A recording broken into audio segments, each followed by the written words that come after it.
Life is shorter than knowing what will happen in the next second. I was captivated, enchanted by her way of thinking and her beauty. Just that one sentence was enough to make me, for the first and last time, want to burn completely, to turn to smoke, and disappear in the ashes of her love. Her slender, elegant form, her pale, delicate body, and her warm, orange lower half set the fever of love ablaze within me. It was just an ordinary day, like any other. I was lying in the box, stretched out beside the others. Useless, mundane chatter floated among us, but I was quiet, lost in thought. From the moment they put me in that box, the thought of escape had filled my mind. How could I get out of this cramped, cursed box in one piece? The murmurs of the others grew louder, and I sank even deeper into my thoughts. Suddenly, I felt like I was suspended between earth and sky. Shouts and cries erupted, and I was struck speechless, unable to utter a sound. When the ceiling above me opened, and light from outside illuminated the darkness inside the box, my body trembled. I felt stiff as wood, unable to move. In the past few hours, 10 of my friends had vanished without a trace. My gaze was fixed outside, and then I saw 2 huge fingers coming toward me. I tried to move back, but it was no use. My rigid body was caught between the pads of 2 fingers. Finally, my time had come. There was no way to escape. I took a deep breath and surrendered to fate. Before saying goodbye to this world, a cold, hard surface touched my body, or maybe I touched it, I'm not sure. I fell onto a table. I turned my head, and there she was, lying beside me. With a soft, gentle voice, she said, "Hello, handsome. So, today's your turn, huh?" Then she smiled warmly and added, "My name's Marley. What's yours?" I was entranced. I'd never seen anyone or anything before other than the identical friends I'd known all my life. My words got stuck, and I felt weak from excitement and nerves. She laughed heartily, a bright, sweet laugh. "My dear, there's no need to be afraid of me. I won't hurt you. But will you hurt me?" Her words surprised me, and finally, my tongue loosened enough for me to stammer, "What do you mean?" "Oh, so you can talk," she said. "You'll understand soon enough. But you still haven't told me your name." "I'm Klawi," I replied. "That's a lovely name," she said, smiling. "It's a pleasure to meet you, Klawi." We looked at each other. The sweetness in her gentle gaze blew my mind. My fears, worries, and anxieties faded away, replaced by happiness, love, and hope in my heart. Marley asked, "Do you know why they put us here?"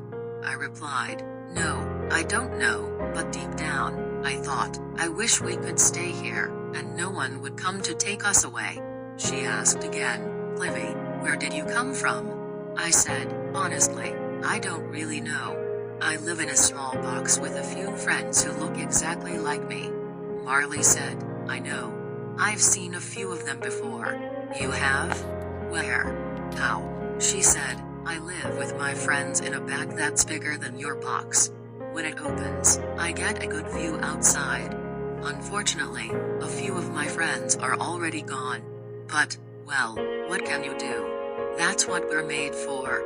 I was so engrossed in Marley's words that I didn't even notice when I said, "But I don't like this life.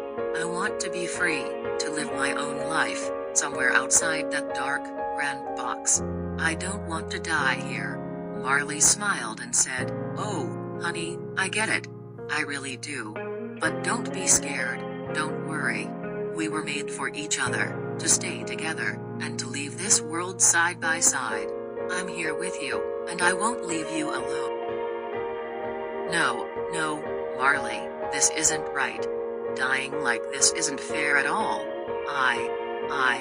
I'm so scared. I wanted to cry, but I was embarrassed in front of Marley. She was brave and strong, while I was just scared and weak. She must have thought I was pathetic. Marley, with a gentle tone, said, "Klawi, you have to be realistic and accept the truth.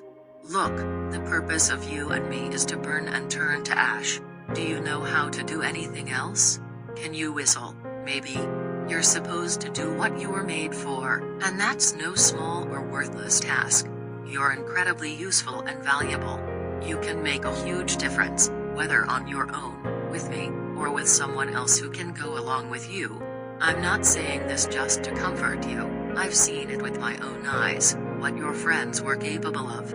You're one of them, maybe even better. You just need to set your fear aside and do it. Klawi, life is too short to try to live forever. We're together, and nothing can separate us. I'm ready to give my body to the heat of your flame. Her words were true and amazing. The honesty in her voice, her belief, broke down my resistance. With a shaky voice, I said, "You're right, Marley. I have to do what I'm here to do and see it through in the best way possible. I'm with you, and I won't leave you." With a proud smile, Marley said, "All right then, let's do this." Those big, rough fingers lifted Marley up and placed her between two furry little bodies. They picked me up off the table and brought me to the fine line on the back of the box I'd been taken out of. Marley and I didn't take our eyes off each other for a moment. Through her gentle look, she was telling me not to be scared, to be brave. My head was dragged along the fine line, and a scorching red and orange flame appeared on my face. I was burning, and the thought that Marley was with me only made the flame burn hotter. Every moment, I was getting closer to her. The burning of my body and soul for her was the best thing that could happen to me.